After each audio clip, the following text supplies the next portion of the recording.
ይበሉ ክብረት ያበልና ክህነትኩም ስልጣንኩምና ወለደ ይሳግሮ መድኃኔ ዓለም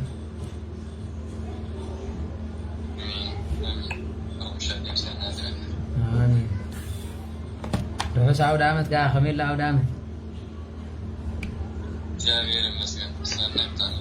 ወላድና ወመቆውን ዛዓለና ዝናስና ለዓለምና ሰላም ዘውረድ ናይ ለውጥ ዘመን ይበረና ጴጥሮስና ጳውሎስ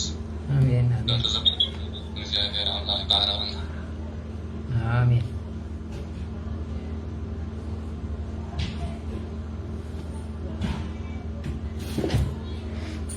ሐራይ በስመ አብ ወወልድ ወመንፈስ ቅዱስ አሐዱ አምላክ አሜን። በስመ አብ ወወልድ ወመንፈስ ቅዱስ አሐዱ አምላክ አሜን። በስመ ሥላሴ በስመ አብ ወወልድ ወመንፈስ ቅዱስ አሐዱ አምላክ አሜን። ይትባረክ እግዚአብሔር አምላክ እስራኤል ለዘአብጽሐነ እስከዛት ሰዓት ስቦ ሆኒ ወቱ እኩት ንወቱ ለዓለም እግዚአብሔር አምላክና ስጋብ ሰዓት ዘብጽሕና ክብርን ምስጋናን አምልኮ ውዳሴን ንዘለዓለም ንዕይ ይኹኖ። አምላክ አቦታትና አብርሃም ይስሐቅ ያዕቆብ አምላክ ሐዋርያት ጴጥሮስን ጳውሎስን ነሰዓት እዚ ስለዝፈቀደልና በእውነት ክብርን ምስጋናን ንዕይ ይኹኖ። ንእመቤታችን ቅድስት ድንግል ማርያም እነሆ ካብ ኣንስተ ዓለም ሓሪው መሕደሪኡ ክትከውን ዝመረፃ ናይ ሰማይ መሳልልና ንእግዚአብሔር ንሪአላ መስትያትና እግዚአብሔር ብዘኽበራ መጠን ንዓውን ክብርን ምስጋናን ይብፅሐያ። ሕርያን ቅዱሳን መላእክት ቅዱሳን ነቢያት ቅዱሳን ሐዋርያት ጴጥሮስን ጳውሎስን እነሆ ብበረኸቶም ንዓለም ብምምላእ ብስብከቶም ንክርስቶስ ብምምስካር ገሊኦም ብደመ ክርስቶስ ገሊኦም ድማ ብስቕለተ ክርስቶስ ነዚ ሃይማኖት መስኪሮም ዝኸዱ ሰማዕታት ሐዋርያ ነቢያት ኩሉ ዘማልዮም ማለት በረከቶምን ረድኤቶምን ይሕደረና። በረከት ረድኤት ናይ አቡነ ገብረ መንፈስ ቅዱስ ምስ ኩላትና ህዝበ ክርስቲያን ይኹን። ዝተባረኸን ዝተቀደሰን አውደ ዓመት ይግበረልና። እግዚአብሔር ዘኽበሮም ጻድቃን ነቢያት በዚ ሰዓት ዝኽበሩ ንዕኦም እውን ክብርን ምስጋናን ይብፅሐዮም። ናይ ክርስቶስ ቤተሰብ አፍቀርቲ ቅድስት ድንግል ማርያም አዴና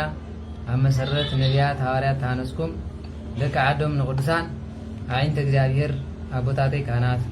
ናይ ምስጢር ተላእኽቲ ኣሕዋተይ ዲያቆናት በ40 በ80 ውልድነት እግዚአብሔር አምላክ ተቀቢልኩም ተስፋ መንግስተ ሰማያት ጽበይ ብሙሉኹም ህዝበ ክርስቲያን ፍጹም ሰላም እግዚአብሔር አምላክ ምስ ኩላትኩም ይኹን። ከመይ ሓዲርኩም ከመይ አርፊድኩም ገሊኹምን ትማል ዘይተራኸብና ስለዝኾና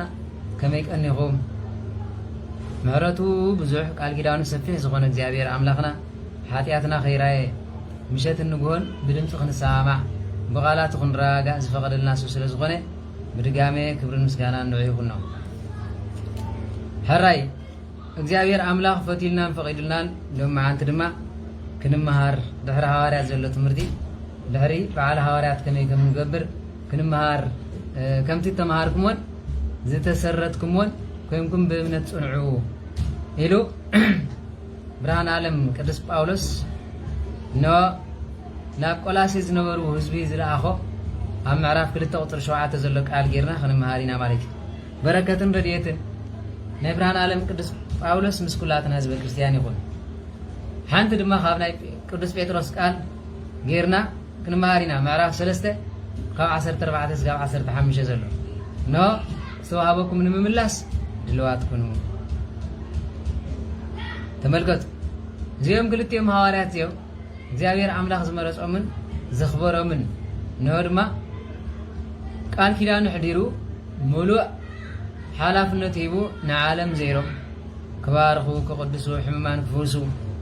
ንጥዑያን ድማ ብቃላት ክጸናንዑ ናፍቆት መንግስተ ሰማያት ክሕድሩ ዝተላኣኹ ሐዋርያት እዮም ማለት እዩ።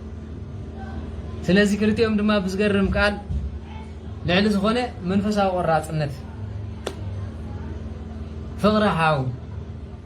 ፍቅሪ ክርስቶስ ዝነበረ ማለት ብፍላይ ብርሃን ዓለም ቅዱስ ጳውሎስ ፍርሃት እግዚአብሔር አምላክ ፍቅሪ እግዚአብሔር ነይርዎ ቅድሚ ናብ ሐዋርያነት ምጽውዑ ግን ኖ ብስሕተት አይሁዳውያን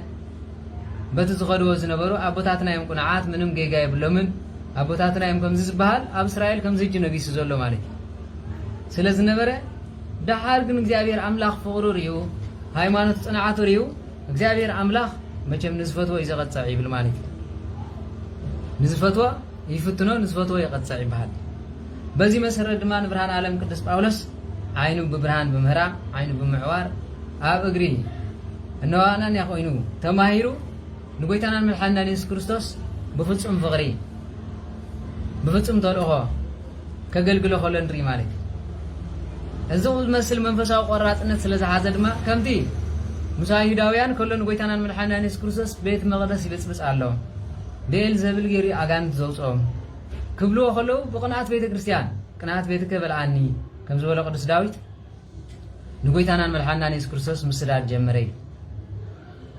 ካብኡ እንዳሓር ግን እግዚአብሔር መንነቱ ምስ ገለጸሉ የደማስቆ ምርኮኛ ነኝ ዝብል አንተ በመዝሙር ተሰምዖ ነይርኩም ማለት ነው አይኑ ቆጽዑ ኣብ ልቡ ድማ ወንጌል በምሕዳር ምስተማሃረ ድማ እንታይ ማለት ምንም እኳ ካብ ኣሕዋተይ ብሒረ እንተ ተጸዋዕኩ ንእሽተው እንትኾንኩ ካብቶም ዓበይቲ ግን ዘውደለለ የለን ክብል ከሎ ንሪኦ ማለት እንታይ ማለት እዩ ንእግዚአብሔር ኣምላኽ ዝመረፆ ንስኻ ንእሽተይ ኢኻ ኢልካ ክተንእሶ ኣይትኽእልን እግዚአብሔር ዓብዪ ኢኻ እንተኢልዎ ንስኻ ንእሽተይ ኢኻ ክትብሎ ኣይትኽእልን ስለዚ ብርሃን ዓለም ቅዱስ ጳውሎስ ክዛረብ ከሎ እንታይ እዩ ማለት ምንም እኳ ንእሽቶ ወይ ድማ ድሒረ እንተ ተጸዋዕኹ ካብቶም ቀዳሞት ወይ ድማ ካብቶም ዓበይቲ ዝበሃሉ ንዓይ ዘጉደለለ የለን ኢሉ ናይ ብርሃን ዓለም ቅዱስ ጳውሎስ ንኸምዚ ዘብፅሖ እንታይ እዩ ነይሩ ንጎይታ ንምስቃል ዘብቅዖ ወይ ድማ ንጎይታ ንምስቃል ዝደፍኦ ዝነበረ እንታይ እንድሕር ተባሂሉ ቅንዓት ቤተ ክርስቲያን መናፍቃን ንምንታይ ይኸዱ ኣለዉ ናብ ካልእ ፕሮቴስታንት ንምንታይ ይጋገዩ ኣለዉ ቅንዓት እግዚአብሔር እዩ ዝወስዶም ዘሎ ግን ዲያብሎስ ከም ዝወስዶም ዘሎ ኣይርደሙ ብስምዒት ኣይኽየድን ኖ ኣቦታትካ ጠይቕ ንሶም ድማ ትጥንቲ መንገድን ትጥንቲ ካይዳን ከመይ ከም ዝኾነ ክነግሩኻ እዮም ዝበሎ መፅሓፍ ነዚ ንምንታይ ሎሚ ኣብ ትምህርቲ ሰንበት ተማሂርና ንባዕልና ንፀራረፍ ስምዒት ኣምልኾ እግዚአብሔር ከ ቅንዓት ዘለና እምበር ፍርሃት የብልና ፍርሃት ኣምላኽ ተዘለወና ነይሩ ግን እግዚአብሔር ኣምላኽ ሰብቅተሉ ይብልን ማጅ ኣብ ኣይሁድ ዝነበሩ ግን ኣፍልጦ ነይሩዎም ንወንበሮም ከም ዘሕድጎም ብወንበሮም ጥራሕ ተኸፊሶም ይነብሩ ስለ ዝነበሩ ናይ ሰብ መንነት ንሰብ ይጸድቕ ደሎ መንግስቲ ኣምላኽ ዶ ይወርስ ኣሎ ንንስሓ ዶ ይመጽእ ኣሎ ዝብል ምንም ኣይተገደሱ ካብ ዝገርም ከማን ሓቂ ክዛረብ ከሎ ኣብ ኣደባባይ ስለ ዝሪእዎ ዝነበሩ ከም በዓል ገማልያል ከም በዓል ኒቆዲሞስ ዝኣመሰሉ ከም በዓል ኣናንያ ዝኣመሰሉ እኮ ሊቀ ካህናት ካብቶም ኣለዉ ዝበሃሉ ካህናት ሕፉራት ዝነበሩ እዮም ክዛረቡ ከሎ ብፍላይ ኣብ ወንጌል ዮሃንስ ምዕራፍ 3 ዘሎ ቃል ክንሪኦ ከለና እቲ ናይ ለይቲ ተማሃር ዝነበረ ኒቆዲሞስ ምጽእ ኢሉ እንታይ ኢልዎ ጎይታ እዚ ንስኻ ትገብሮ ዘለኻ ግብሪ ካብ ሰማይ እንተዘይተዋሂቦ ማንም ክገብር ዝኽእል ሰብ የለን ኢሉ ከምኡ ከም ዝኾነ ድማ ኩላትና ንፈልጥ ኢና ኢሉ እንታይ ዳ እናፈለጥካ ዘይሰዓብካ እንተኢልካዮ ስልጣን ብጣዕሚ ንኻህናት ኣቦታትና ንዲያቆናት ብፍላይ ድማ ንመነኮሳት ዲያብሎስ በዚያ እዩ ዝፍትኖም ክፍትኖም ከሎ ድማ ኣብ ድሕረይ እንታይ ኣሎ ዝብል የለን ስለምንታይ እቲ ፈታኒ ዲያብሎስ መጀመርያ ብስልጣን ይወዲቑ ብስሳዕ ስልጣን ማለት እዩ ብስሳዕ ስልጣን ኣነ ኣምላኽ ክኸውን እየ ብምባል እሞ ድማ ከይሓፈረ ኣብ ማእኸል ሃዋርያት ኢዱ ዘርጊሑ ብዘይካይ ዝፈጠረኩም የለን ስጋ ብምባል ዝበፅሐ ነይሩ ማለት እዩ እዚኣ ከዓ ናበይ ደርቢያቶ ንስዮ ሎሚ ድማ ኣነ ዝብል ሰብ እንዳርሃልዩ እግዚአብሔር ኣምላኽ ኖ ኣንነቱ ፀሪጉ ኣነ ኣምላኽ ኢሉ መንነቱን ሓይልን ከርኢ ንብር እዩ ብርሃን ዓለም ቅዱስ ጳውሎስ ናይ ኣቦታቱ ዘረባ ይሰምዕ ተነበረ ኣይግንዘብን ነይሩ ሕሙማን ክሓዊኡ ከለዉ ዕውራን ክበርሁ ከለዉ ሓንካሳን ክረትዑ ከለዉ ኣይተረድኦን እንታይ ጥራይ ዝብል ኣቦታትና ላም ካብቲ ማለት ቴሌግራም ቅሩብ ተዘራሪብና ነይርና ምስ ተማሕበር ሓደ ንእሽቶ ቆልዓ እዩ ዓመትን ገለ ንገብር ኣብዚ መንፈሳውነት ማለት እዩ ወደ 18 19 ገለ ዝኾነ ኣንደር ኤጅ ነይሩ እዚ ትሕቲ ዕድመ ነይሩ ማለት እዩ ኣብ ጎልጎታ ንዓይ ረኺቡ ንኽመፅእ ናይ ብሓቂ ስጋ ብጅ ዝገርመኒ እናቱ እዩ ማለት እዩ መሕደሪ ዘይብለይ ኮይነ ገለ ንስናዓና ይበለ ገዛ ሕደር ኢለ ብዘይ ምሳይ ሓዲሩ ማለት እዩ ኣብዚ ማሕበር ትምህርቲ እንዳተማሃርና ከለና ይሰምዕ ነይርስ ቅዱስ ሚካኤል ነይሩ ትሽዑ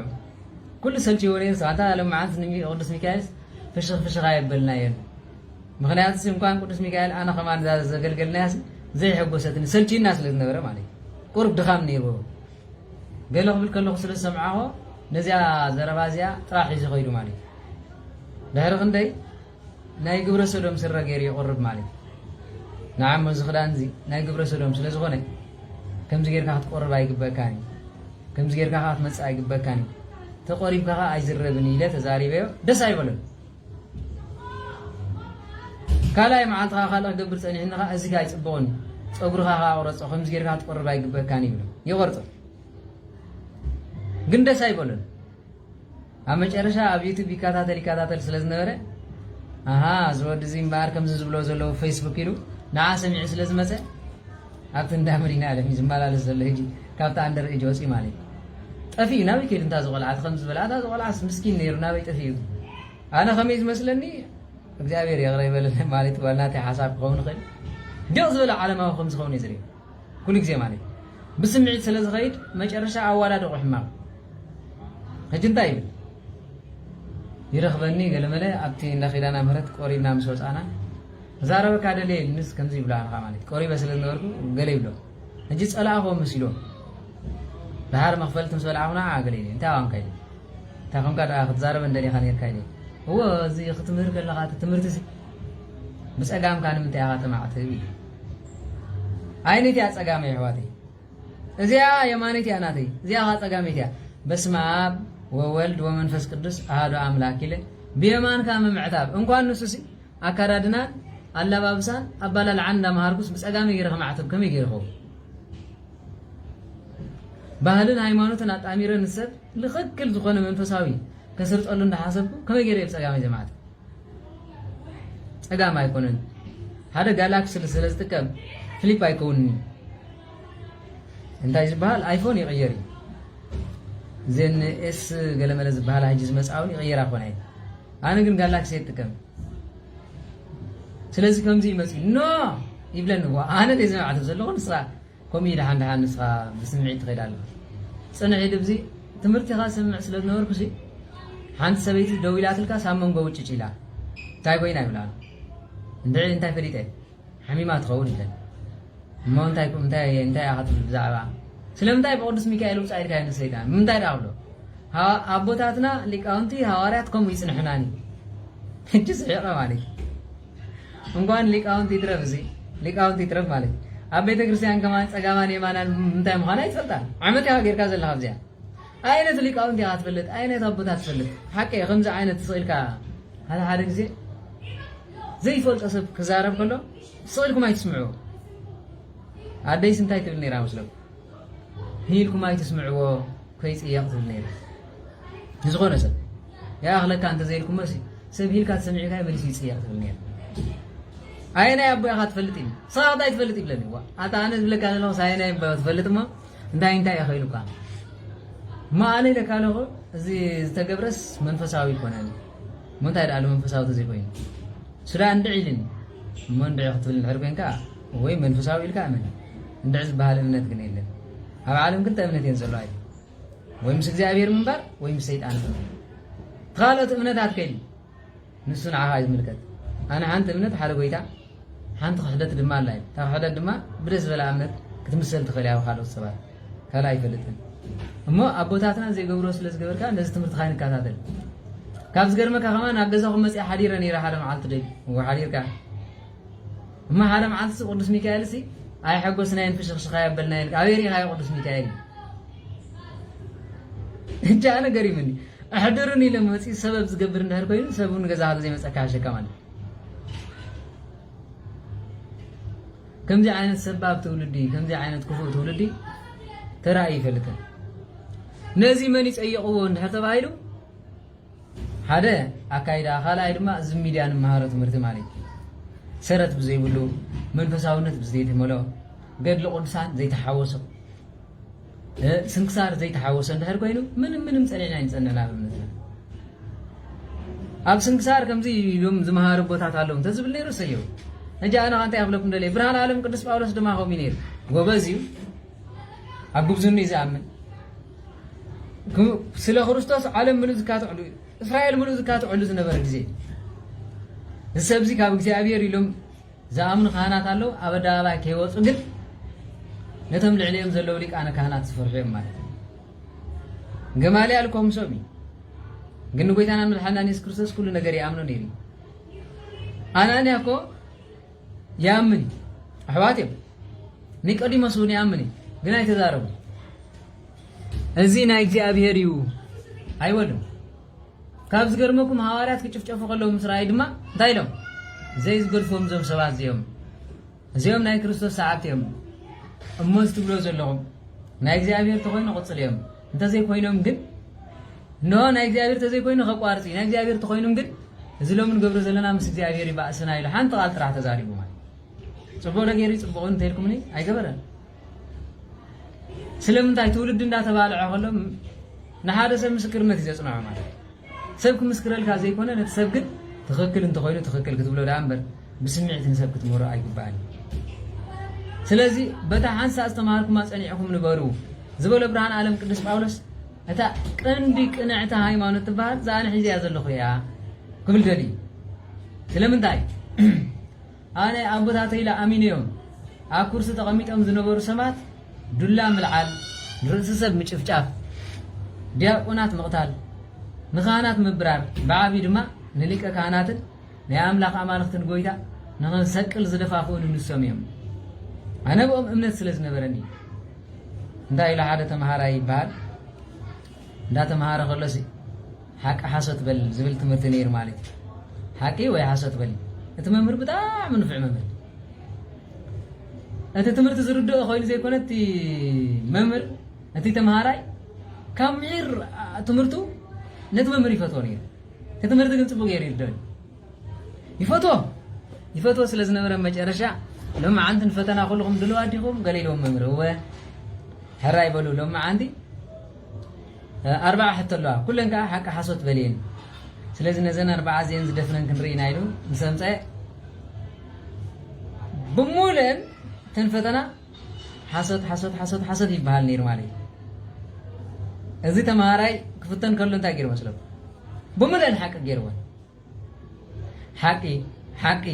حق እንዳወደ መልይውን ማለት አመጨረሻ መስመጸ መምር አሪም ዘን ኩሎም ገሊም 30 ገሊም 40 ገሊም ከምጽ ከለው ንሱ ግን ደሞ ኻኖ ሓንተ ተጋጊ ከማን حسد አይበለም ስለምንታይ ሆም ገይር እንተልኩምኒ ነቲ መምህር ብምፍቃርም በርነት ሕቶ እንታይ ዘሎ አይተረደም ነቲ ሕቶ እንታይ ይብላሎ አይርደም حقي ጥራይሎ አመጨረሻ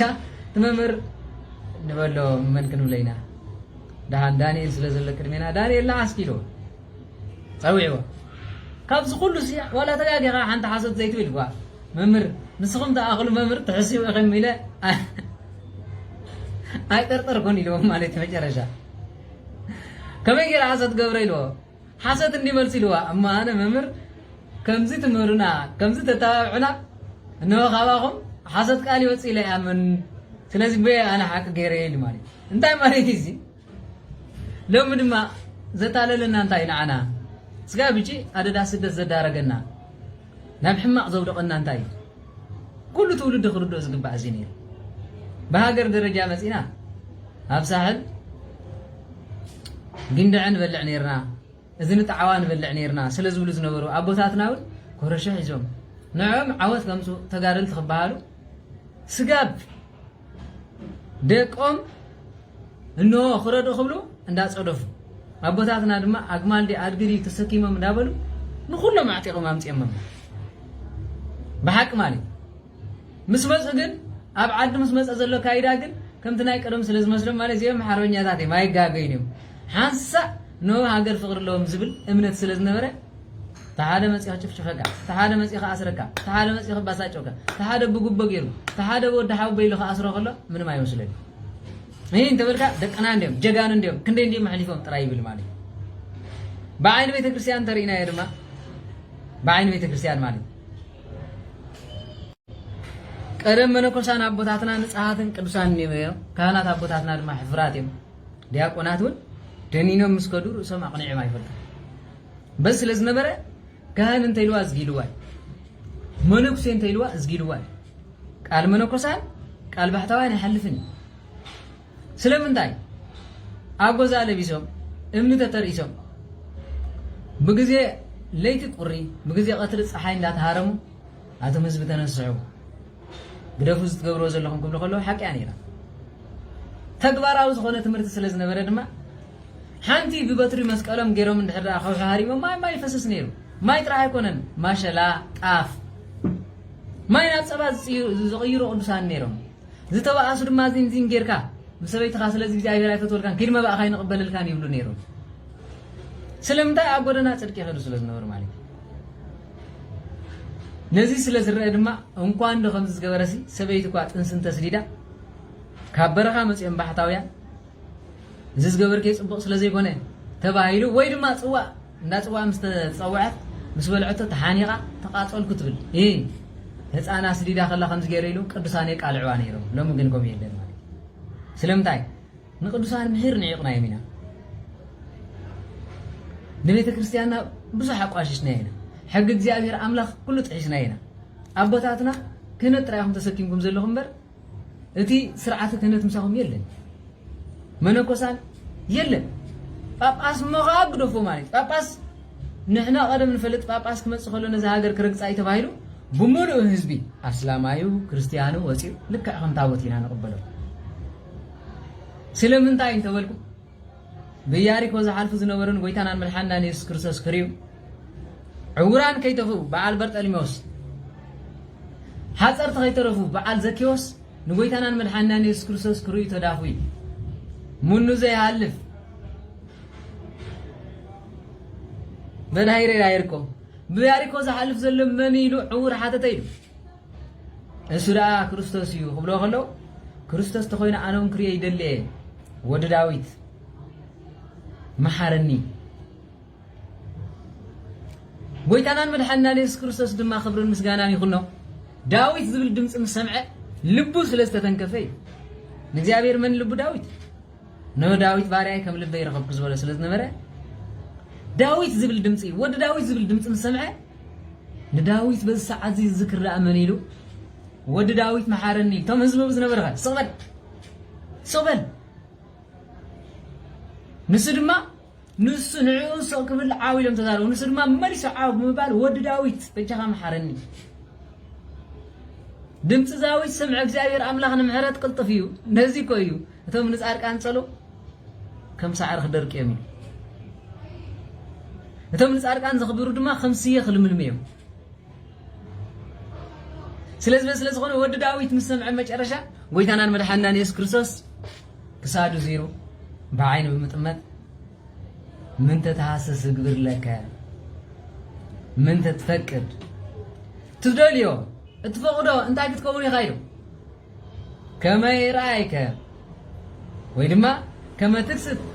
عينتي يراياك قويتاي انا عينتي كفتلين اخر يا مسبلو قويتانا نلحنا نسكرس دسابيل رايدو تاير رايك قالو سب كم قصل نابزين كبير بس لازم እግዚአብሔር አምላክ አይኑ ከፈተኝ ለማ አይኑ ዘከፈተሉ ማን ይንሕር ተባይሉ ንገብረ መንፈስ ቅዱስ ንብርሃን ጴጥሮስ ጳውሎስን ነቶም ጻድቃን ምሸት ገድሎም ነንብቦም ዘለና ምዘከርኩ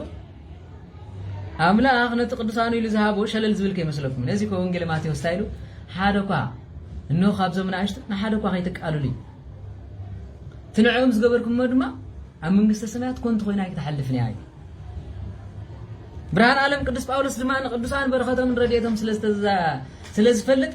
ትንትን አቢሉን ዕብራውያን ነጊርዎም ዕብራውያን ብዙሕ ግዜ ንቅዱሳን ይቃሉ ነይሮም አመጨረሻ ዳንደር እግዚአብሔር አምላክ እቲ ንቅዱሳን ኢልና ነገልግሎን ዘገልገልናን ዝርስዕ ጠላማ አምላክ አይኮነን እንዳዳ ናይ ብርሃን ዓለም ቅዱስ ጳውሎስን ጴጥሮስን ባህልናን ሃይማኖትናን ከመይ ነይሩ كم يجرنا نخبر لنا زبل يلا لومي بسمعت سلازخنا نبرهان عالم قدس باولوس زسحاتو من قدي احنا دما نسحت علينا ما يقدن سيطان كوين يكون هذا عليك زي ديابلوس لبخاب مسرا حلنا خا ومزي جنبار حنسا دما نادي يزغبرك برهان عالم قدس باولوس ግን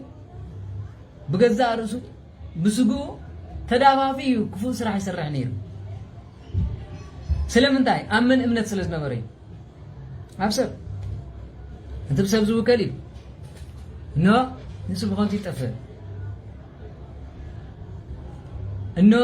كاباب سب موكال اب እግዚአብሔር موكال يحيش قطع بزح تخونه تعقست دما بزحيل ቅዱስ ዳዊት ኮይ ስለዚህ ሆነ ብርሃን ዓለም ቅዱስ ጳውሎስ ነስብከት ዚን ተሰሎንቄ ነብራውያን ንጢሞቴዎስ ወዱ እንደገና ድማ ኑሮማውያን ንኹሎም ቅድም ምስባኹ ንነብሲ ሰብ ይኸዋል ቤት እግዚአብሔር አምላክ ክጸርለዋ ዝብል ሕልና አለው ንጽህቲ ክትከውን ግን ንጽሃት ዝላአኸ ወይ መሰለን ተንኮለኛታት የምልይኸሞ ከመኻዝ መሰለ ጎበዝ የለን بزيك أخا قرر زخلي اللي نيلهم دفافيهم مسلسلوا لك عمزنا يلهم تمر سمت مالي ما تسين عايل زم عداب بيدلان زي أسقي قال لا تكازي أصبح الله خم بزي أقتل زي أجن قدفة أي بلكاني أبد تمر سمت كم زنا إسرائيل تغنكم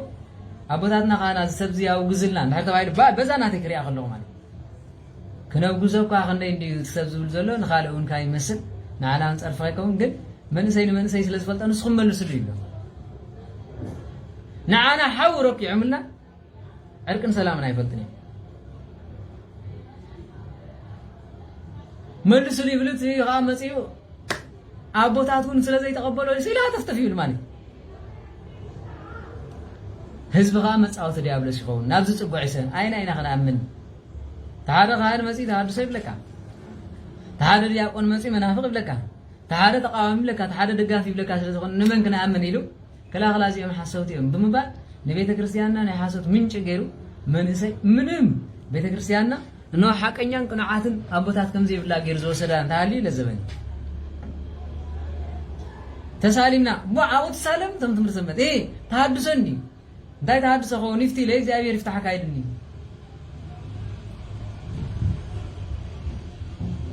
تعالى كتم قدر ليه بقشي ما خمسكم ده نابتيهم كي تخيدي مسانا يكونن تانا زيرات هواري أوتر أخرى يمسلكم أيكونن نبرهان عالم قدس باولوس زطفو نقويتانان ملحانا نيس كرسوس كسكل نليك أدي أقونات قدس ستيفانوس دما كيشف كله كداون تحيزوز نبرا كويزو من دماسكو خير كله نايسب موت دسيلو وغير مالي قنقو قناعات بيت كريستيان كويزلو سلازم بيت كريستيان زستزارة وخصار وقرص على وزب الحلنا نيرو ቅዱስ ጴጥሮስ ውን ቅናት እግዚአብሔር ነይሩ ይህዋት ተማሳሳሊ ቅዱስ ጴጥሮስ ድማ ኣብ ባህር ተጸውዒን ጎይታናን መድሓናን ኢየሱስ ክርስቶስ ጽቡቕ ገይሩ ምስ ፈለጠ ምስ ጎይታ እንዳሃሎ ከሎ አንስኻ ስምዒታው ኮይ አይገርመኩም እስኪ ተመልከቱ ሜልኮስ ካብ ካህናቲ ካብቶም ተንኮለኛታት ዝነበሩ መንእሰያት ንጎይታናን መድሓናን ኢየሱስ ክርስቶስ ንጌተ ሰማይ ንኽሕዞ ምስ መጸ እናት ዘትሕዘን መጽ ኢሎ قبل قال أمس أبيلو نسخاريخا كريستوس قبل قال نسد ما مسيح قبل قال قدس بيتروس دم أمس أبيلو سيف غير خسارة قرص إذن قرص أي بيتروس أنا خمي مهار كوان زرق مخم مرقو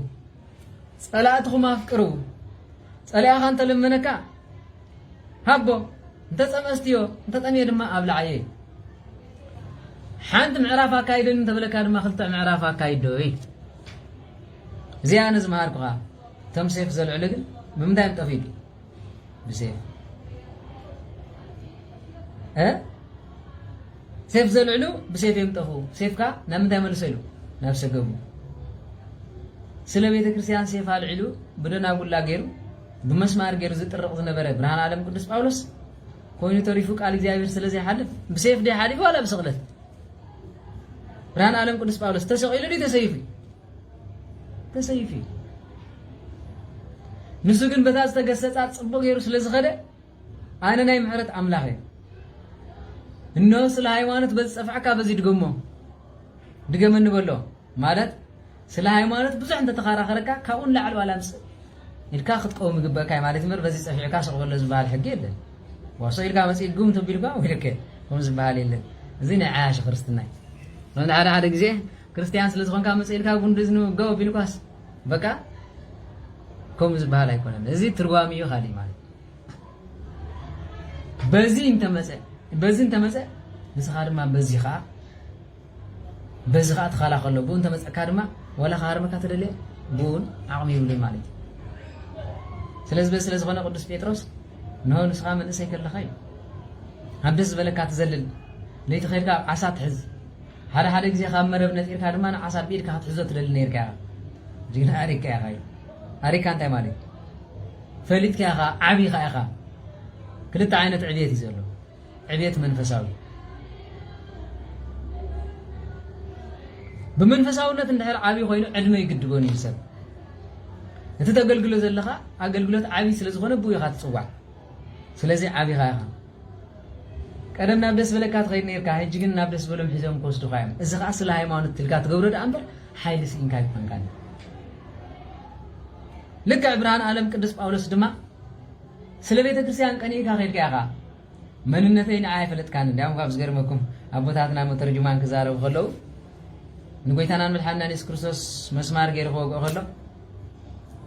ሳውል ሳውል እዚ ሎሚ ትወገን ዘለኻ ፅባሕ ንዓኻ ክወገካ ይኽእሎ ከሎ ሰውል መን ፍለጥ ኢሉ ባይ ጠረቕ ኢሉ ብስምዒት ዝኸይድ ሰብ መንነት ኣምላኽን ትዝገብሮ ዘሎና ይርድኡን ሎሚ ድማ ብስምዒት ቤተ ክርስቲያንና ዘጥፋናሉ ግዜ ስለ ዝኾነ እዚ ከምዚ እዩ እዚኣ ከምዚያ እዚ ከምዚ ዝብል እምበር ኣነ ከምዚ ክፉእ ግብረይ ዝብል የብልና ወይ ድማ ዝገብሮ ዘለኹስ ሕማቕ ተኾይኑ እዚ እስኪ አረዱኒ መሃሩን ዝብል የለን ስለዚህ ብርሃን ዓለም ቅዱስ ጴጥሮስን ጳውሎስን ነዚ ስለ ዝኾነ እንታይ ኢሉ ማለት ኣብታ ዝተሰረትካያን ኣብታ ዝተሃነጽካያን ጸኒዕካ ንበር ኣመን ኢኻ ተሰሪትካ መሰረትና እቲ ርእሲ መኣዝን ዝኾነ ክርስቶስ እዩ ንኽስርተና ከለ ድማ ብንጹህ ደም ይሰረተና እዩ ሰናይ ግብረ ሃሊና ይኮነን بمحرت دمان عنا صوعنا أنا باولوس بعليها سادة نيري قدس بيتروس هواري أخوينا تسوي اعتقادكم بزح جزيان إجابير عملاق بسمعت بالكفت أجان أنت بتزور رزنا برا كيدا أنت خونا جن إجابير بمحرت ملسني نقدس بيتروس كمل سقله نايم وجه الرشا فكار عملاقنا فقره بلس الله خلت فتونا ديها بيتروس وديونا بيتروس راح يكون وديونا ሰራቱ ኻብቶም ቅዱሳን ስለዝነበረይ እግዚአብሔር አምላኽ ንቅዱሳንን ነቶም ቅዱስና ዝነበሮም በበዲኦም በበምን ክጽውዑን ኮለ ደስ ይብል ከም ስለዝኾነ ብርሃን ዓለም ቅዱስ ጳውሎስ ቅዱስ ጴጥሮስ ድማ ኣብ መልእኽቶም ኮይሎም እዮም ማለት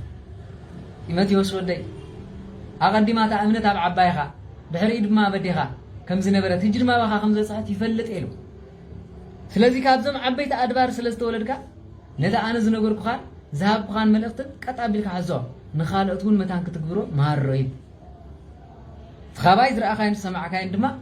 غبره انا نخرستوس مسيله نسخا دما نعيم سيدو تاريا حواريا زبال زيو كابي مسي يكون زبال انت يغبرالو انت عينت ابركتلو وي انا مጨረሻ ز محبر كم زغيرنا خن مهار كلنا لك 6300 سب ኣብ ሰለስተ ወርሕ ዘይ ኣክል ኣብዚ ማሕበር ከገልግል ከሎ ከምዚ ዓይነት ሪበት ኣነ ኸማን ንዕኦም ከገልግል ንዕኦም ክክብ ዘይግባእኒ ሓጢኣተይ ኩሉ ግዜ ቅድመይ ስለ ዝኾነ ኣቅድሚኹም ክኸውን ዘይግባእኒ ሰብ እግዚአብሔር ብቸርነቱ ንዓይ ንዓኹም ንኹላትና ስለ ፀውዐና ግን ንዑ ስሙ ነመስግን በዚ ናይ ስእሊ ቅዱሳን ዝግበር ኣብ ኣካል ሰባት ዝወፅእ ዘይቲ ምስራና ናይ መጨረሻ ኣምላኽ ሰማይ كندزي خاقرباس قام مبال بصحنا ማለት ስለዚህ ሆነ ንሕና ግን ነቲ انه معالتي ተስፋ ኸይን ቆርጽ በረኸቱን ረድኤቱን ዘብዝሐልና አምላኽ በዚና ንኸይድ ማለት በስ ስለዝኾነ እዩ ብርሃን ዓለም ቅዱስ ጳውሎስ ንተሰሎንቄ ይخلق ከሎ ኣብታ ምዕራፍ 2 ቃሉ ከምዚ ኢሉ ደጊም ንክርስቶስ ኢየሱስ ጎይታ እዩ ኢልኩም ካብ ተቀበልኩሞ ብኡ ንበሩ እዩ ويتنان ملحنا نيس كروسس أملاخ يقابلكم بو نبرو كنتي استمهاركمون أبوس تسردكمون تهانيتكم بمسكانا مليكم دما على ابنة صنعين بمسكانا بتصولات نزيابير تمسكن بمبال تصنعكم نبرو سلازي أبناء كريستوس زي كونه أبا هالسبن أبا تحساس باز عالم زيان زتمسردو كونتون معشون زخونه فلسفنا غيرو حادوكا خيم كيما رخكم ويدما كيسعتكم قد تكون له تتأنققو صنصواي بمزاح مسلا بمسال تقصد بمتقاس ابوتاتنا خمسي بيقولوا ديتاتنا خمسي بيقولوا بمبال ግን አሁን ከየጣል ለሆም ፍልስፍና ተሐወሰ ትምርት ቴዎሎጂ ማለት እንዳምጽኡ ልብኹም ኣዚሮም ንድሕሪት ከይወስድኹም ግን ተጠንቀቑ ኢሉ ነዚ ስለ ዝኾነ ኢና ንሕና ከዓ ተጠንቂቕና ንእምነትና ክንሕዞ ዝግባእ ማለት ተጠንቂቕና ስለዚ ከምኡ ድማ ነቲ ሓጢኣተኛ ስጋኹምን ካባኻትኩም ብምቕንጣጥ ብኡ ተገዘርኩም እዩ እዚ እቲ ብኢድ ሰብ ዘይኮነስ ብክርስቶስ ዝግዘር ግዝረት እዩ ስለዚ ነዚ ብምግባር ጎይታናን መድሓኒትና ኢየሱስ ክርስቶስ ናይ ነፍሲ ግዝረት ዝበሎ ብርሃን ዓለም ቅዱስ ጳውሎስ ንመን ማለት ንጥምቀት እዩ ማለት ስለዚ ብጥምቀት ምስ ክርስቶስ ሓደ ኮይንኩም ኢኹም ብምባል ነታ ሃይማኖት ኣበርቲዖም ክሕዝዋ ነታ ዝመሃሮም ድማ ኣጽኒዖም ክሕዝዋ እንሆ ምሕፅንታ ገይሩ ንተሰሎንቄ ዝነበሩ ሰባት መልእኽቲ ሰይድሎም ማለት እዩ ኣሕዋት ኣነ ንስኹም ካብዚ 3 ዓመት ተማሃርናዮ እንታይ ህይወት ሒዝና ኣለና ናይ ጸሎት ቦታ ሰሪሕኩም ጸኒዕኩም ደጽልዩ ኣለኹም ዶ ዋላ እንታይ ዝበሃል ክትዕመካ ቢልካ ክዝሕለካ ቢልካ ክውዕየካ ብማንካ ክትገብሮ ዘሎ ክጽለአኩም ትመጹ ቁርብ ኣጋንንት ርሓቕ ምስ በሉ ድማ ትኸዱ ከምኡ ትኸዱ እኮ 7 ይኸዱ ሓደ ይኸድ 7 ሒዙ ይመጽእ ማለት 7 ኣጋንንት ዝነበረ 49 ሒዙ ይመጽእ 49 ዝነበረ ብ7 ኣርብሑ ስለዚ ኣደዳ ዲያብሎስ ኢኹም ትኾኑ ማለት ስለዚ ስለዝኾነ ኩላትና ኣታ ዝተዋሃበትና እምነትን እንሆ በረኸትን ጸኒዕና ክንከይድ ዝግበአና ማለት ስለዚ እዚ ንተሰሎንቄ ዝተለኣኸ መልእኽቲ ንዓይን ንዓኹምን ምዃኑ ተረዲና ኣብ እምነትና ክንጸንዕ እግዚአብሔር ኣምላኽ ይርደና ኣብቲ ምዕራፍ 2 ቁጥር 7 ነዚ ኩሉ ዝበለና ዝመሃሮም ነዚ ንኤፌሶን ዝነበረ እንታይ ኢልዎም ኤፌሶን ምዕራፍ 3 ቁጥር 17 ድማ ክርስቶስ ኣብ ልብኹም ብእምነት ምእንቲ ክሓድር ኣብ ፍቕሪ ሱር ሰዲድኩም ተሰሪትኩም ጸኒዕኩም ሃይማኖትኩም ገጣብሉ ኢልዎም ተመልከቱ ንኤፌሶን ከዓ ማለት እንደገና ኤፌሶን ምዕራፍ 3 ቁጥር 17 ነቶም ኣብ ምዕራፍ 2 ካብ 19 እስካብ 22 ዘሎ ግን ዘደንቕ ቃል ከዓ ከምዚ ኢሎም እምበኣር ከስ ንስኻትኩም ኣብቲ ጎይታናን መድሓኒትና ኢየሱስ ክርስቶስ ባዕሉ እምኒ መኣዝን ኮይኑ መሰረት ነቢያትን ሐዋርያትን ተነደቕኩም ደጊም ደቂ ዓዶም ንቅዱሳን ስድራ ቤትና ኣምላኽን ኢኹም እምበር ኣጋይሽን መጻእተኛታትን ኣይኮንኩምን ኣብኡ ዘሎ እቲ ህንፃ ብጎይታ ቅድስቲ በታ ብጎይታ ቅድስቲ ቤተ መቅደስ ምንት ክኸውን እናተኣሳሰረ ይዓቢ እሞ ንስኻትኩምን ኣብ ማሕደር ኣምላኽ ብመንፈስ ክትኮኑ ሓቢርኩም ተሃኒጽኩም ኣለኹም መሰረትኩም መን እዩ ኣብ መሰረት ነቢያት ሐዋርያት ተሃነጽኩም ካብ እጅንኒው ንስኻትኩም ንመን ኢኹም ደቂ ዓዶም ንቅዱሳን ቅዱሳን ተባሃሉ መን እዩ ተቃዋምቲ ደገፍቲ ተባሂላ ቤተ ክርስቲያን ተፈልያ ዘላ ቅዱሳን ድዮም እንኳን ቅዱሳን ሕግን ስርዓትን ዘይማልኣና ሓጥኣን ተባሂልና ብዓብዪ ክንቀፍ ዝግበና ቅዱሳን ዝበሃሉ ተጋድሎም ንክርስቶስ ብምምሳል ዝሓለፉ ጴጥሮስን ጳውሎስን ንዕኦም ስዒቦም ድማ ንድርሳኖም ብራኖም ተደጉይስሎም ገድሎም ተጻሒፍሎም ዝተረፉ እዮም ማለት እዩ ስለዚ ንቆላሴስ ምዕራፍ 1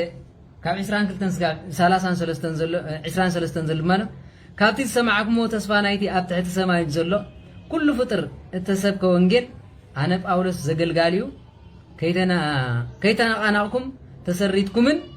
ደልዲልኩምን ብእምነት እንተጸናዕኩም ሲ እምበኣር ነቐፋ ዘበለን ነቓፍን ዝብሎን ቅዱሳን ገይሩ ኣብ ቅድሚ ምእንቲ ከቆመኩም ሕጂ ብሰብነት ስጉ ብሞቱ ገይሩ ኣዕሪኩም ኢሉ ድማ ኣሪቑኩም ኣሎ እዩ ስለዚ ነዚ ስብከት እዚ ዘብፅሐና ነዚ በረኸት እዚ ዘብፅሐና እንታይ ማለት እዩ ንስሓ ስለዚ እግዚአብሔር ኣምላኽ ብድሙ ብስጉ ገይሩ ተዓሪቑኩም ኣሎ ብንስሓ ገይሩ ይቕረ ኢልልኩም ኣብዚኣ ጸኒዕኩም ንበሩ ታተሰረትኩማ ታታነጽኩማ ንበሩ እዩ ቅዱስ ጴጥሮስ ድማ ኣብ ካልኣይ ጴጥሮስ ምዕራፍ 3 ካብ 14 እስካብ 18 ከምዚ ይብል ማለት ደጊማትን ፍቁራተይ ነዚ ቀደም እናፈለጥኩም ሲ ብስሕተት እቶም ስዲ ዝኸዱ ዘለው ተሳሒብኩም ካብ ጽንዓት ከይትወድቁ ተሓለው ወይ ድማ ካብታ ጽንዕቲ እምነትኩም ከይትወድቁ ተሓለው ብጸጋን ብፍልጠት ጎይታናን መድሓኒትና ኢየሱስ ክርስቶስ ዳ ዕበዩ እምበር ንኡ ህጅን መዓልቲ ንዘለኣለምን ክብሪ ይኹኖ ነቶም ሰባት ክትሕግሱ ነቶም ሰበኹ ድማ ክትምልሱ ክትብሉ ግዜኹም ኣይተጥፍኡ እንታይ ማለት ክንምለሰ ኢና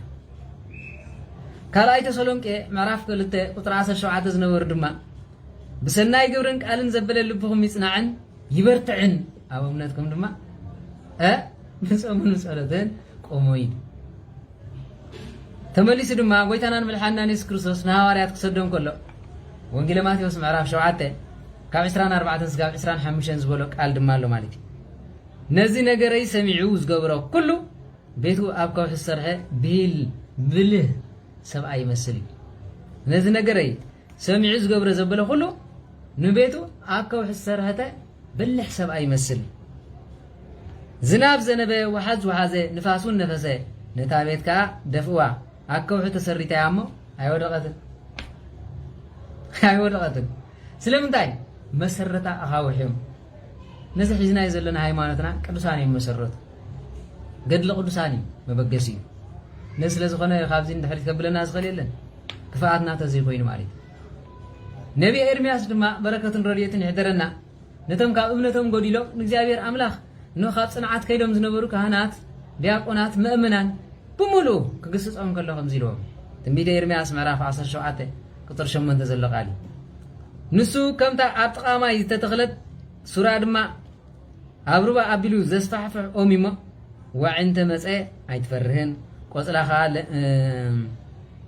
ቆጽላኻ ልሙዕ ይነብር ብዓመት ደርቂ ኣይትረክብን ካብ ምፍራይ እውን ኣይተቋርፅን ስለዚ ኣብዚ ኣይኹም ተሰሪትኩም እሞ ኣብኣ ንበሩ እነሆ ኣብ እግዚአብሔር ኣምላኽ መሰረት ማእዝን ናይ ኩሉ ዝኾነ ማለት እዩ ዝተሰረተ ብናይ ቅዱሳን ገድሊ ዝጸንዐ ብበረኸት ቅዱሳን ዝኸይድ ብዝኽሮም ድማ ዝዝክር እዚ ከምታ ኣብ ወሰን ሩባ ዝበቆለት ገረቢ ንፋስ ይነፍስ ኣይድርቓን ሱራ ኩሉ ግዜ ናብ ወሓይዝ ማያት እዮም ጉንዳ ጽሉል እዩ ኣቁጽልታ ድማ ኩሉ ግዜ ልምሉም እዩ ፍሬያ ድማ ዓመት ምልእ ኣይተቋርፅን ስለዚ ኣብ ከምዚኣ ዝመሰለት እምነትን ሃይማኖት ኢኹም ተሰሪትኩሞ ካብዚኣ ናበይ ተግልሱ እዩ ናምን ቀዳማይ መልእኽቲ ጴጥሮስ ምዕራፍ 3 ቁጥሪ 14 ዘሎ ድማ ክንምለሶ ኢና ዝበልኩም ነዚ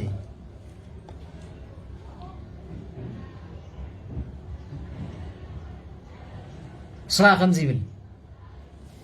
ቀዳማይ መልእኽቲ ጴጥሮስ ምዕራፍ 3 ቁጥሪ 14 እምበኣር ካብ ምዕራፍ 8 ዘሎ ክነንብቦ ኢና እምበኣር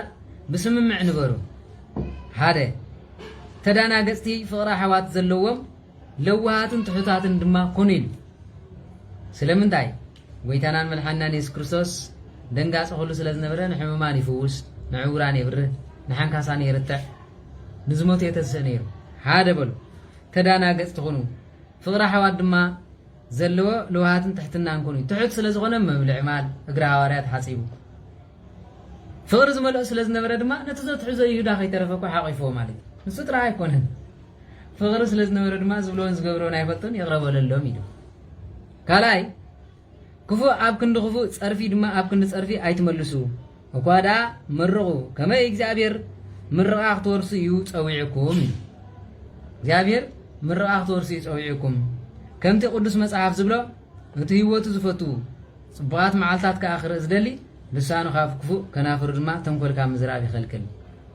ካብከይ ይርሓቕ ሰናይ ከዓ ይግበር ንሰላም ይድለያን ይስዓባን ኣዒንቲ እግዚኣብሔር ናብ ጻድቃን እየን ዝሪኣ ኣእዛኑ እውን ናብ ጸሎት ጻድቃን እየን ዝሰምዓ እግዚአብሔር ግና ነቶም ገበርቲ እከይ ይጻረሮም እዩ ንሰናይ ነገር ትጽዕቱ እንተኾንኩም መን እዩ ክጎድኣኩም ዝኽእል ምእንቲ ጽድቂ ሓሳረ መከራ ጸገብኩምን እንተጸገብኩም ድማ ብጻዕኒኹም ካብ ሰብ ኣይትፍሩ ብሓደ እኳ ኣይትሸበሩ ንክርስቶስ ብልብኹም ከም ጎይታ ቀድስዎ ብዛዕባ ኣባኻትኩም ዘላ ተስፋ ንዝሓትኩም ዘበለ ምላሽ መታን ክትህቡ ድማ ኩሉ ሳዕ ድልዋት ኩኑ እዩ ትቐንዲ እዚ መጀመርያ ክንኮነ ዝግበአና እንታይ ኢሉ ማለት እነሆ ምእንቲ ጽድቂ ሓሳረ መከራ እንተጸገብኩም ብፅዓት ይኹም እዩ ምክንያቱ ጎይታና ብወርቂ ተለቢጥ ይኮነና ኣብ መስቀል ተሰቒሉ እዩ ኣነ እውን እግዚኣብሔር ኣምላኽ እነሆ ነዚ ዝመስል ሞት ነዚ ዝመስል ህይወት ክኸይድ እንድሕር ኮይነ ከምታ ናቱ ስቕለት ክስቀል ይግበአኒ ካብ ሰብ ኣይትፍሩ ነቲ ነፍስን ስጋን ፈልዩ ናብ ሲኦል ዝፍርድ ኣምላኽ ግን ፍርሕዎ ብሓደ እኳ ኣይትሸበሪ ዘሸብር ነገር ኣሎ የለን ብሓንቲ ነገር እኳ ኣይትጨነቁ ንክርስቶስ ብልብኹም ከም ጎይታ ቀድስዎ ማለት ብልብኹም ብምእማን ጎይታ ኣለኒ እንዶ ኣምላኽ ኣለኒ እንዶ ኢልኩም ኣመስግንዎ ብዛዕባታ ኣባኻትኩም ዘላ ተስፋ ንዝሓትኩም ዘበለ ምላሽ መዳን ክትቡ ግን ኩሉ ሳዕ ድልዋት ኩኑ ግናኸ ብልዋትን ብኽብርኒ ግበርዎ ዳ እምበር ይብል ማለት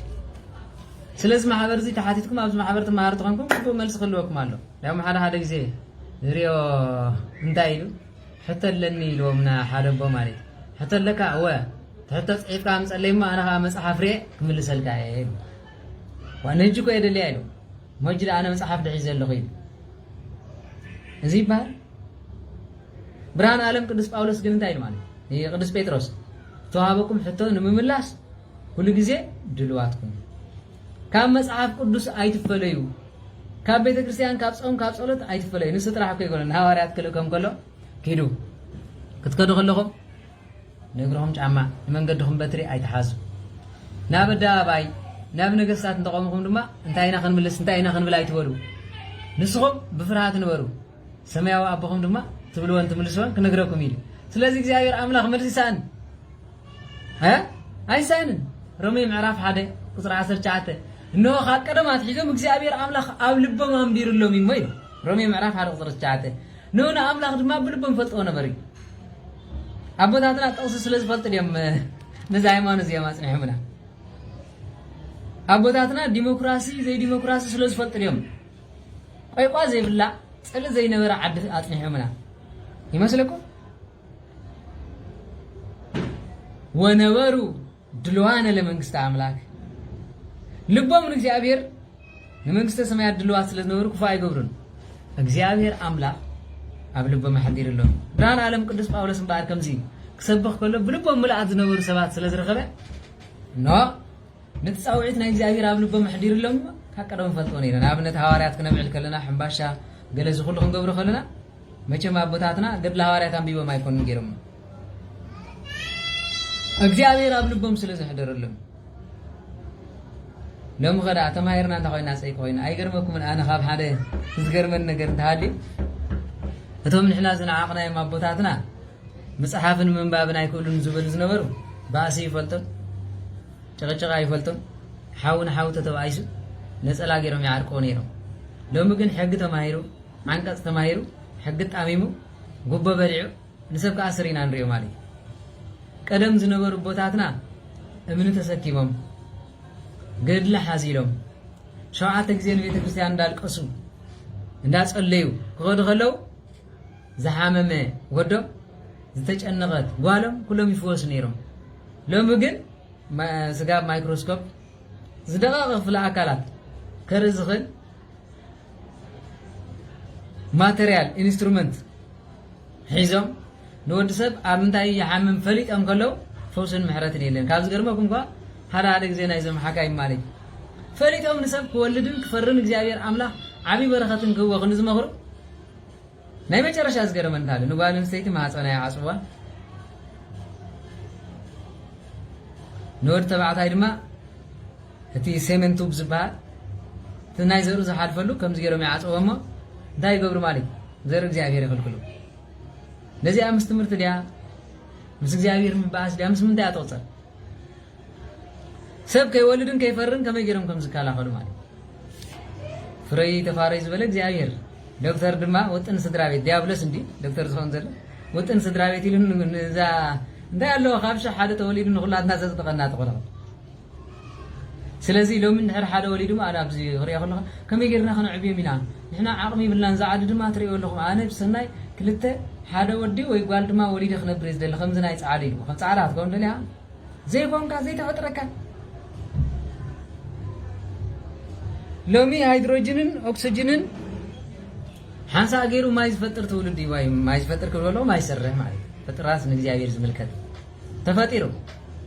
ቀደም ግን ሃይድሮጅንን ኦክሲጅንን ከመይ ገይሮም ተኣኪቦም እግዚአብሔር ኣምላኽ ከም ዘምፅኡ ስለ ዝፈልጡ ዲጋ ይደሊን ንኣምላኾም እግዚኦ መሃረኒ ክርስቶስ ምስ በሉ ማይ ከም ዝሃርሞም ርግፀኛታት ኮይኖም ድማ ጽላል ሒዞም ኸዱ ነይሮም ሎሚ ግን ምስ እግዚአብሔር አምላክ ከዓርቁና ኢልካ ዘምጻኻዮም ሰብኣይን ሰበይትን ተባይሶም እቲ ካህን ወይ ናይታ ሰበይቲ ወይ ናይታ ሰብኣይ ጸጋዕ ኮይኑ ይኸይድ መሊሱ ሓዊ እትወሎ ዝዓርቁን ተመጽኦም ድማ ቲፎዞ ኮይኖም ይኸዱ እንዳ ጓል ተሃልዮም ጓልና ተበዲላ ይብል ናብ ይኸሶም ኪዱ እንደንጠልጥል ሕጊ ጌርክ ይብላ እንዳ ወዲ ተኮይኑ ድማ ዝኾነ ነገር ክትኣሳስረልካ ስለትኽእል ከምዚ ትገብር ኣለካ ኢሉ እንደገና እንታይ ይገብር ማለት ናብ ዘይተድለየቶም ኮል ይእትዎም ማለት ግደፉ ውላድ እንዲዮም እግዚአብሔር ዘይፈትዎ ስራሕ ዝብል የለን ማለት ኣብ ቤተ ክርስቲያን ዘለኸ ቀደም ኣቦታትና ቅኔ ምስ ተማሃሩ ብተባሕትዎ ብጸሎት ብስግዳን እግዚአብሔር ይረኽቦን እመቤታችን መዓልታዊ ይዛረቧ ኪድና ምንሽ ምዕረቆም ኪድና ምንሽ ምኸድካ ንስሓቶ በሎም ትብል ነይራ ሎሚ ግን ፍትሐ ነገሥት መጽሓፈ መነኮሳት ሓድሽ ብሉይ ፈሊጦም ሊቀ ሊቃውንት ተባሂሎም ማለት መቼ ሊቀ ሊቃውንት እኮ ይፍለጥ ኣብ ዓድና ሊቀ ሊቃውንት ኣብቲ ከባቢ ሓደ እንዲ ዝኸውን ካብቶም ሊቀ ሊቃውንት ድማ ብጣዕሚ ክቡር ማለት ሎሚ ግን ኣብ ዝኸድካዮ ሊቀ ሊቃውንት መጋቢ ሓድሽ መጋቢ ብሉይ ኩሉ ይሰብ ኮይኑ መልአከ ምህረት መልአከ ሰላም ኩሉ ይኮይኑ መልአከ ሰላም ኮይኑ ሰላም ዘይብሉ መልአከ ምህረት ኮይኑ ምሕረት ዘይብሉ እንዳገብረልኩም ሓደ ደፋር ትምህርት ሰንበት ዝተዛረቦ ሓውና ነይሩ ማለት ከም ዝብለኩም ብስምዒት ስለ ዝኾነስ መዘምር ይብለው አንታ ዞም ቆሎ ስለሚዶ መንበርት መዘምር ምባል ገለ ብለ መንዲ ሽምካ ኢለ ስሙ ይነግረን ማለት መዘምር ደሕሰካ አላል ስምካ ጽዋዕካ ይብለው ሸት ሓደ ምስኢል ቤተ ክርስቲያን ዝሃበቶ ማዕረግ ንስኻሪ ያው ተጉድለሉ ዋ አበይ ይባቶ ቤተ ክርስቲያን ዳ ኣብ ቤተ ክርስቲያን መዘምር ይኻይላ ሸይማተ ክላውዲ ሰወል መዘምር ኢላ ክትሽሞን ድሕር ኮይና በናይ ዝማሬ በናይ መዋሲት በናይ አቋቋም ተማሂሪ አቋቋም ተማሂርካ ከማን መዘምር አይትባሃልን ኢኻ ከይድካ አመስኪርካ ኢኻ መዘምር ትባሃል ካበይ ምጽኻያ ትምህርት ሰንበት ይዝባሃል ትምህርት ሰንበት ድማ ሰንበት ንሃይማኖት ዝማሃር ስድራ ማለት ሰንበት ኩሉ ግዜ ክርስትና ክንማሃር ስለዝግበና ሰንበት ኣብ ቤተ ክርስቲያን ተማሂርና ነብስና ክነጽሪ እምበር ሓላፍነት ኣይኮነ ከምዚ ጌርኩም ነብስኩም ብምትላል ሊቀ መዘምራን ሊቀ ገለመለ እንዳተባሃልኩም ትሻያዩም ዘለኹም ምንም ዋጋ ይሁን ስለዚህ ብርሃናት ዓለም ቅዱስ ጴጥሮስን ጳውሎስ ዋው ብርሃን ዓለም ቅዱስ ጳውሎስ ኳ ጎይታናን መድሓኒና ኢየሱስ ክርስቶስ እንዳተገልጸ አጆኻ ንከምዚ ኪድ ሂዝ ስበኽ እንዳበለ ኸይድ ከሎ መጨረሻ ሰቢኹ ዓለም ብምልእታ መሪጽዋ በዓል ቅዱስ ጴጥሮስ ናብ ርሑቕ ሃገር ከይከደ ከሎ ስጋብ ሃገር ጃፓን ስጋብ በላዒተ ሰብ ዝበሃል ማለት ሰብ ዝበልዑ ህዝቢ ዝነበሩ ናብኦም ከይዱ ክሰብኽ ከሎ ወተሰማ ባሃውርት ነገረ ቃሎም ከም ዝበለ ዳዊት እኖ ቃል ናይ ቃሎም ድምጺ ኣብ ኩሉ ዓለም ተሰምዐ ስለ ዝበለ ንነዊሕ ድምጺ ዘስምዐን መን ብርሃን ዓለም ቅዱስ ጳውሎስ ኣብ መጨረሻ ምሱ ዝነበረ አብሮክሮስ ረድእ ምሱ ዝነበረ ሃዋርያ ኮይኑ ንኢየሩሳሌም ንኸይድ ኢልዎ እንታይ ክንገብር ኢልዎ ንሕና ንኸይድ ኣለና ንበይንና ንጎየ ከይንህሉ መታንሲ ንሃዋርያት ኣሕዋትና ድማ ዝበፅሕዎ ክንበፅሕ ስለ ዝግባአና ንኸይድ ኢሉ ምስ ከደ ንቅዱስ ጴጥሮስ ረኺቦ ቅዱስ ጴጥሮስ ድማ ገጽ ረአያ ይሰርሕ ሓንቲ መዓልቲ ማለት ንስኻ እንታይ ምስ አይሁዳውያን ኮፍ ኢሉ ይበልዕ ቀኒሲ ንበዓል ሃዋርያት ምስ ረአየ ኣይበልዕን እየ ኢሉ ተወንካ ኣነ ጉዙሬ ምዘይ ተገዝሩ ድማ ይበልዕን ኢሉ ብርሃን ዓለም ቅዱስ ጳውሎስ ግን ሓደ ብመንፈስ ፈሊጥዎ ኣሎ ክንዲ ዝበፅሐ ይመሰለኒ ቅዱስ ጴጥሮስ ካልኣይ ድማ እግዚአብሔር ኣምላኽ ንኩሉ ዓለም ከም ዝመፀ ተረዲዩ ንኣሕዛብ ክሰብኽ ይኸይድ እሞ ድማ ትማሊ ካብ ቤት መቅደስ ከይዱ ንኩሎም ሰቢኾም መምህር ኢልዎ ዝትገብሮ ዘለካ ቁኑዕ ኣይኮነን ኖ ክርስቶስ ንህዝብና ኣሕዛብን እዩ ዝሞተ ንሱ ሳምራዊ ተባሂሉ ተፀዊዑ እዩ ስለዚ ትዝገበሮ ድማ ንኩላትና እዩ ንስኻ ዝገበርካዮ ግን ትኽክል ኣይኮነን ኢሉ ገጽ ንገጽ ገሰጾ እዩ ገላትያ ምዕራፍ 1 አንብቦ ኣብ መጨረሻ ድማ ቅዱስ ጴጥሮስ ርእሱ ድነነ እዩ ክምስክረሉ ከሎ እንታይ ኢልዎ ቅዱስ ጴጥሮስ ንሆ ትብዓቱን ሃይማኖትን ካብ ኩላትና ከም ዝበልጽ ኩሉ ምስክር ኮይኑንሎ እዩ ስለዚ ምሳና ጊዶ ክህልዎ ይግባእ እዩ ብምባል ድማ ምስ ሃዋርያት ኮይኑ ሰለስቲኦም ዝነበሩ ያዕቆብ ዮሐንስ ጴጥሮስ ኮይኖም ተማኺሮም ክህነት ሃቦይ ኢዶም አንበሩሉ ስለዝኾነ እንታይ ኢሉ ማለት ኣነ ብእግዚአብሔር ቀናይ ብርሃነ ዓለም ቅዱስ ጳውሎስ እንኳን እንደነቶም ተጋገዮም ዝነበሩ ይትረፍ ነቶም እግዚአብሔር አምላክ ሰሓርዮም ንመምህረይ ንቅዱስ ጴጥሮስ ከማ ነቲ ቁኑዕ ዘይኮነ ኣይ ቁኑዕነ ዝበልኮ እዩ መርፅ ረፍዎ ይኮነ ስለዚ ኣቦታትና ድማ ቁኑዕ የለኹምን ፍትሐ ነገስቲ ዝብሎ ንስኹም ትገብርዎን በበይን እዩ ንድሕር ተባሂሉ ትፀልዎ ኣለኹ ዲያቆናት ኣሕዋተይ ድማ ፍትሐ ነገስቲ ዝእዝዞ ወንጌል ዝእዝዞን ትገብርዎ ዘለኹም በበይን እዩ ተባሂሉ ትፀልዎ ኣለኹ ክርስቲያን ብምልኣና ቀራቢ ክገብሩ ዝግባእ ጌጋ ይተበልና ትፀልዎ ኣለኹ እንታይ ዳል ዝፍቶ ማለት ከማኻ የለን መዘምረይ ክትሰብኽ ከለኻ ጴጥሮስ ጳውሎስ ንምሃደ ሓደ ግዜ ዘስሐቐኒ ሊቀ ማእምራን ዝበሃል ኣሎ ማለት እዩ ሊቀ ማእምራን ማእምረ ኩሉስ እግዚአብሔር ውእቱ እሞ ድማ ብህፃን እዩ ብዕድሚኡ ወዲ 30 ዘይከውን ሊቀ ማእምራን ሊቀ ሊቃውንት ተባሂሉ ክፅዋዕ ከሎ ዋታ ኣምላኽ ኣቦይ እዚ ማዕርግ የቕርብ ዶ ኣየቃልልዎን በኩረት ጓሃን ዝበሃል ቃል በኩረት ጓሃን ዋ ተመልከቱ ማለት በኩረት ሰባክያን ዝበሃል ቃል ማለት ከመይ ገይሩ በኩረት ሰባክ ኮይኑ ስለዚህ በዚ ሁሉ ዝገርም ነገር እዩ ማለት ዝገርም ነገር እዩ ስለዚ መውሃዘ ጥበባት